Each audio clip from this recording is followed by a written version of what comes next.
নমস্কার বন্ধুরা, food point of দীপিকায় আপনাদের সকলকে স্বাগত।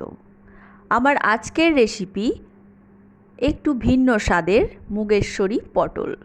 চলুন তাহলে রেসিপিটা শুরু করা যাক। মুগেশ্বরী পটল বানানোর জন্য এখানে আমি 300 গ্রাম পরিমাণ পটল পরিষ্কার করে ধুয়ে কেটে দুই দিক এই রকমভাবে চিড় লাগিয়ে রেখেছি। এইবার পটলের মধ্যে দিয়ে দেব স্বাদ অনুযায়ী লবণ, আর দিয়ে দেব 4 ভাগের 1 ভাগ হলুদের গুঁড়ো। এই লবণ আর হলুদটাকে ভালো করে পটলের গায়ে মাখিয়ে এটাকে 10 মিনিটের জন্য সাইডে রেখে দেব।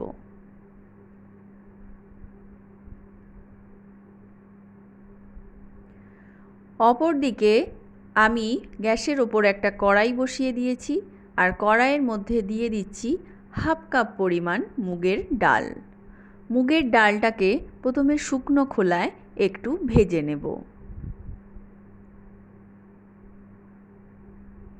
ডালটাকে অনবরত নাড়াচাড়া করে হালকা লাল করে ভেজে নেব।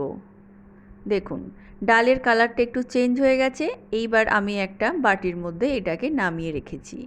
এইবার এর মধ্যে দিয়ে দিচ্ছি কিছুটা পরিমাণ ঠান্ডা জল। ঠান্ডা জল দিয়ে ডালটাকে 3-4 বার জল পাল্টে পাল্টে ধুয়ে এটাকে আমি সাইডে রেখে দেব।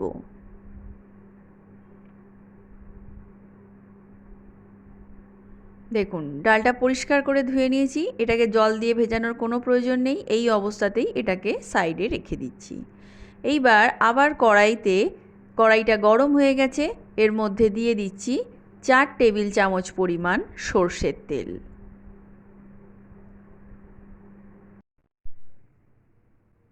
তেলটাকে খুন্তি দিয়ে একটু চারিদিকে স্প্রেড করে নেব। এইবার এর মধ্যে দিয়ে দেব আগে থেকে নুন হলুদ মেখে রাখা পটল। পটলগুলো যতক্ষণ এক পিঠ ভাজা হবে ততক্ষণে আমি একটা পেস্ট রেডি করে নেব।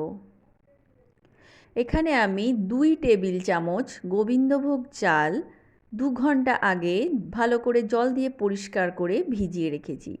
এইটাকে এই জলটা দিয়ে একটা মিহি পেস্ট তৈরি করে নেব। তার জন্য এটাকে একটা মিক্সিং বোলের মধ্যে দিয়ে দিলাম, আর ঢাকা দিয়ে এটাকে একটা পেস্ট তৈরি করে নিচ্ছি।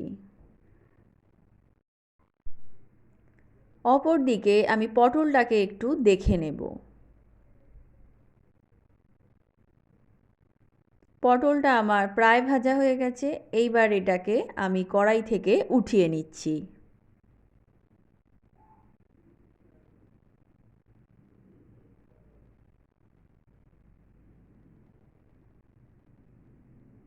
পটলগুলোকে সব কড়াই থেকে উঠিয়ে নিয়েছি। এইবার এই একই কড়াইয়ের মধ্যে দিয়ে দিচ্ছি আরও 1 টেবিল চামচ পরিমাণ সর্ষের তেল। দিয়ে দিচ্ছি কিছুটা গোটা গরম মশলা, আর দিয়ে দিচ্ছি একটা শুকনো লঙ্কা। ফোড়নটাকে 30 থেকে 40 সেকেন্ড পর্যন্ত একটু ভেজে নেব। এইবার দিয়ে দিচ্ছি আগে থেকে পরিষ্কার করে রাখা মুগের ডাল। মুগের ডালটা দেওয়ার পর 1 থেকে 1.5 মিনিট একটু ভেজে নেব। ডালটা একটু ভাজা হয়ে গেলে এর মধ্যে কিছু শুকনো মশলা আমি অ্যাড করে দেব। প্রথমেই দিয়ে দিচ্ছি হাফ টেবিল চামচ আদা বাটা, হাফ টেবিল চামচ জিরে গুঁড়ো, হাফ টেবিল চামচ হলুদ গুঁড়ো, স্বাদ অনুযায়ী লবণ, আর দিয়ে দিচ্ছি খুব সামান্য কাশ্মীরি রেড চিলি পাউডার। এইবার সমস্ত শুকনো মশলাগুলোকে আরও 1 থেকে 1.5 মিনিট আমি এইভাবে ভেজে নেব।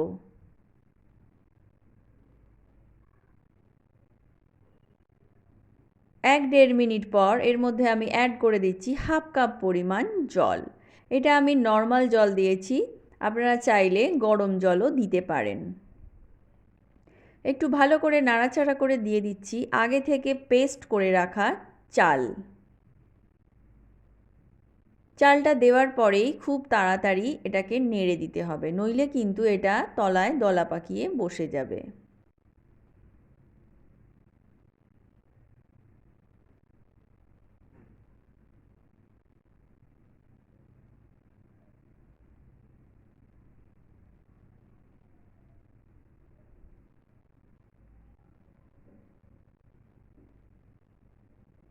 এইবারে আরও 1 কাপ পরিমাণ জল এখানে আমি অ্যাড করে দিচ্ছি।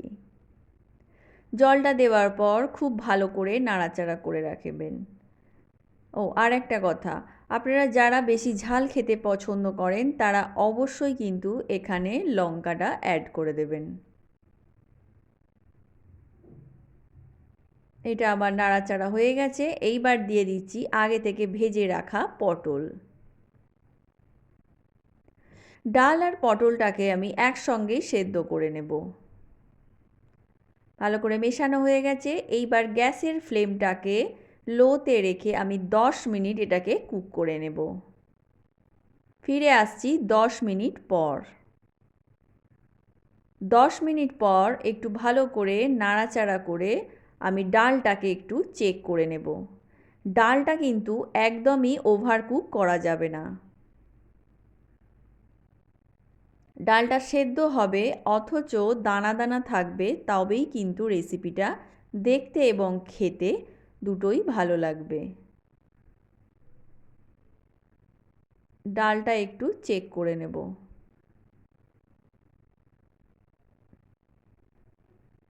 দেখুন ডালটা সেদ্ধও হয়েছে কিন্তু এখনও দানা দানা রয়েছে। এই অবস্থাতেই কিন্তু ডালটাকে আমাকে নামিয়ে রাখতে হবে, নইলে কিন্তু ডালটা ওভার কুক হয়ে যাবে।